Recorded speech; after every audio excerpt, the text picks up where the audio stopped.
Hello everyone, welcome back to my channel. आज हम start करेंगे पार्ट 12 ऑफ इंडियन कॉन्स्टिट्यूशन। ये कवर करता है आर्टिकल 264 से लेके 300 ए तक। इसका चैप्टर 1 है फाइनेंस। मैं 4 पार्ट्स में से डिवाइड कर दूंगी। तो हम फाइनेंस से स्टार्ट करेंगे। फर्स्ट आर्टिकल इज आर्टिकल 264, जो कि बेसिकली इतना सा बताता है कि एक फाइनेंस कमीशन होगा इंडिया के अंदर, राइट। नेक्स्ट आर्टिकल 280 और 281 बहुत इंपॉर्टेंट है इस पर्टिकुलर टॉपिक के लिए, तो मैं उनको कवर कर देती हूँ क्योंकि वो इंट्रोडक्टिव पार्ट जो है फाइनेंस कमीशन का, उसी को कवर करते हैं। सो आर्टिकल 280 जो है वो बताता है composition of finance commission. Finance commission होगा इंडिया में, राइट, एज पर आर्टिकल 264। उसकी कॉम्पोजिशन क्या होगी? सबसे पहले उसे एस्टेब्लिश करेंगे प्रेसिडेंट ऑफ इंडिया, बहुत इंपॉर्टेंट है ये। और इसकी टर्म जो रहती है वो रहती है 5 ईयर्स की, बट इससे पहले भी इसे डिसॉल्व किया जा सकता है अगर प्रेसिडेंट चाहे तो, मतलब कि at the pleasure of president ये वर्क करेगा। कॉम्पोजिशन में सबसे पहले आएंगे चेयरमैन ऑफ फाइनेंस कमीशन। इसके अंदर एक चेयरमैन होगा, राइट। उसके अलावा 4 मेंबर्स और रहेंगे फाइनेंस कमीशन में। एस्टेब्लिश किया गया था 2025 के सत्र के लिए से दिसंबर 31, 2023 के अंदर। और करंटली जो चेयरमैन एक्ट कर रहे हैं वो है डॉक्टर अरविंद पानागरिया। ये है 16th finance commission of India. ये पॉइंट बहुत इंपॉर्टेंट है कि करंटली कौन सा फाइनेंस कमीशन जो है वो चल रहा है इंडिया के अंदर। इसके अलावा क्वालिफिकेशंस क्या क्या रहेंगी चेयरमैन मेंबर्स की, वो हम देखते हैं। तो जो चेयरमैन है फर्स्ट, उसकी उनकी क्वालिफिकेशन होंगी, they must have experience in public affairs. Public affairs की जो फील्ड होगी वहां पे एक्सपीरियंस होना अनिवार्य होगा चेयरमैन बनने के लिए। मेंबर्स की क्वालिफिकेशन रहेंगी, must be qualified to be appointed as high court judge. Second qualification होगी special knowledge of finances of accounts of government. Government of India के जो फाइनेंसेस है उनका एक्सपीरियंस अगर उस पर्टिकुलर पर्सन को है। थर्ड है financial and administrative experience. Fourth is special knowledge of economics. तो ये चारों बहुत इंपॉर्टेंट है। चलते हैं नेक्स्ट पॉइंट की तरफ। Next point is reappointment. Chairman और मेंबर्स जो है वो रीअपॉइंटमेंट के लिए एलिजिबल रहते हैं। आर्टिकल 281 के अंदर आता है रिकमेंडेशन या फिर फंक्शंस ऑफ एफसीआई यानी कि finance commission of India. Finance commission of India recommendation देते हैं प्रेसिडेंट ऑफ इंडिया को। कौन से मुद्दों पे? First is distribution of net processes of taxes. जो भी टैक्सेस अब सरकार कैसे चलती है, जो भी टैक्सेस आम जनता से लिए जाते हैं, जैसे कि रोड की सुविधाओं को यूज करने के लिए या फिर कोई भी अदर जो है जो गवर्नमेंट प्रोवाइड करा रही है फैसिलिटीज, उनके लिए जो टैक्सेस चार्ज करती है, जीएसटी वगैरह या फिर अदर टैक्सेस, उनसे जो है सरकार चलती है, राइट। अब इन टैक्सेस को किस तरीके से डिस्ट्रीब्यूट किया जाएगा सेंट्रल गवर्नमेंट और स्टेट गवर्नमेंट के बीच में, उसका जो है एफसीआई रिकमेंडेशन देती है प्रेसिडेंट ऑफ इंडिया को।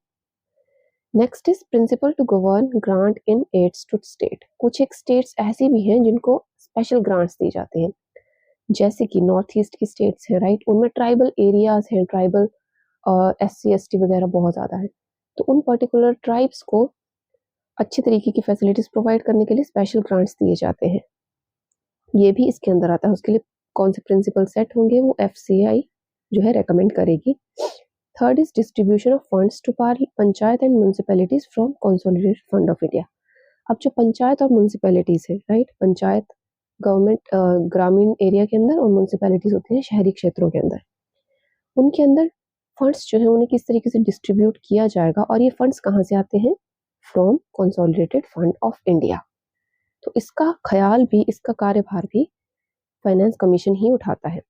इसके अलावा बहुत इंपॉर्टेंट पॉइंट ये है, रिपोर्ट ऑफ फाइनेंस कमीशन जो है सबमिट करते हैं ये to the president of India. अब प्रेसिडेंट ऑफ इंडिया जब रिपोर्ट सबमिट हो जाएगी उनके पास, तो इस रिपोर्ट को वो राज्यसभा और लोकसभा के सामने पेश करेंगे और हर एक चीज बताएंगे कि कौन कौन सी रिकमेंडेशन दी गई थी फाइनेंस कमीशन के द्वारा, क्या क्या एक्शन लिए गए। मतलब हर एक चीज जो फाइनेंस कमीशन ने प्रोवाइड कराई है रिपोर्ट में, वो ले बिफोर राज्यसभा एंड लोकसभा होगी। फंक्शंस ऑफ फाइनेंस कमीशन के अंदर 2 तरीके के डिवोल्यूशंस आते हैं। पीछे हमने पढ़ा कि किस तरीके से डिस्ट्रीब्यूट करते हैं टैक्सेस को among state, centre and state. इसे कहा जाता है वर्टिकल डिवोल्यूशन, बहुत इंपॉर्टेंट है ये। Second is horizontal devolution. इसमें स्टेट्स को जो शेयर दिया गया टैक्सेस में से, तो किस तरीके से वो एलोकेट किया जाएगा हर एक स्टेट को, वो चीज आती है। अब आप स्टेट्स देखेंगे कि स्टेट्स का एरिया ज़्यादा है, कुछ की पॉपुलेशन ज़्यादा है, तो उनके अंदर फेयरली यूनिफॉर्मिटी के अंदर जो है टैक्सेस को डिस्ट्रीब्यूट किया जाए, ये भी तो देखना पड़ेगा, राइट? तो फाइनेंस कमीशन इस काम को करता है और इसे कहा जाता है horizontal devolution. 16th finance commission जो है इंडिया में वर्क कर रहा है एट करंट, तो इसके बारे में कुछ एक पॉइंट्स जानना आपको बहुत ज़रूरी है करंट अफेयर के लिए। 16th फाइनेंस कमीशन को एस्टेब्लिश किया गया था December 31, 2023 के अंदर। इसके चेयरमैन हैं डॉक्टर अरविंद जी, पीछे मैंने आपको बताया ये फॉर्मर वाइस चेयरमैन थे नीति आयोग के। इसके अलावा जो मेंबर्स हैं वो कौन कौन है? Miss any George Matthew first, doctor Manoj Panda, Shri T Ravishankar and doctor Soumyakanti Ghosh. Next is mandate का पॉइंट। रिपोर्ट सबमिशन जो है नवंबर 17, 2025 में की गई थी फाइनेंस कमीशन के द्वारा to the president of India. First meeting जो थी 16th फाइनेंस कमीशन की वो हुई थी February 14, 2024 एंड इसका अवार्ड पीरियड कब आएगा? April 1, 2026 में। तो ये थी इंट्रोडक्शन फाइनेंस कमीशन की। आई होप आपको ये वीडियो समझ आई होगी। इसके जो आर्टिकल्स हैं उन्हें भी मैं कवर करूंगी क्योंकि मैं चाहती हूँ कि आपको हर एक आर्टिकल का थोड़ा थोड़ा सा ओवरव्यू पता चल जाए। है तो बेसिकली यही कि किस तरीके से फाइनेंस कमीशन जीएसटी वगैरह या फिर टैक्सेस को डिस्ट्रीब्यूट करेगा, बट फिर भी थोड़ी सी इंट्रोडक्शन हमें पता होनी चाहिए कि हर एक आर्टिकल में क्या आता है। तो उसके लिए मैं नेक्स्ट वीडियो अपलोड कर दूंगी।